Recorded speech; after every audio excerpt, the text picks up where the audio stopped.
Seorang pejabat tinggi Ukraina mengatakan pada hari Senin 17 April 2023 bahwa Ukraina akan meluncurkan serangan balasannya terhadap pasukan Rusia ketika sudah siap. Dia menambahkan bahwa hanya masalah waktu sebelum negara tersebut mencapai tingkat kesiapan militer yang diperlukan untuk melakukannya. Oleksiy Danilov, Sekretaris Dewan Keamanan dan Pertahanan Nasional Ukraina mengatakan kepada Associated Press dalam sebuah wawancara di Kiev bahwa sekutu Ukraina amat membantu pemerintah. Ukraina didorong mencapai tingkat peralatan teknis yang diperlukan untuk melancarkan serangan, mengirimkan kendaraan lapis baja berat dan amunisi. Namun dia juga mengungkapkan rasa frustasinya karena terkadang pejabat dari negara-negara sekutu menjanjikan satu hal dan melakukan hal yang sama sekali berbeda. Dia tidak merinci hal tersebut. Berbicara tentang kebocoran besar intelijen Amerika Serikat, Danilov mengemakan para pemimpin Ukraina lainnya yang mengatakan mereka tidak melihat sebagai serangan masa depan yang sangat merusak, menekankan bahwa Ukraina tidak berbagi informasi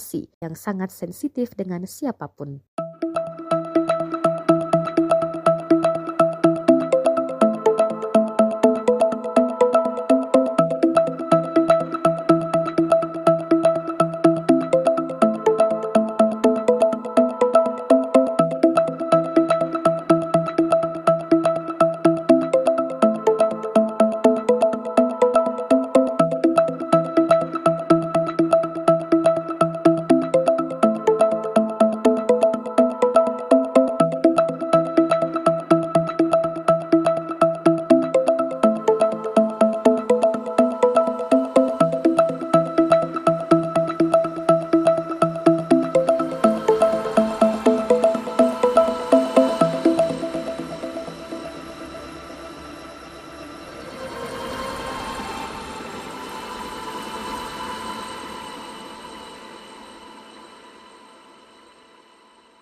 Terima kasih sudah nonton. Jangan lupa like, subscribe, dan share ya.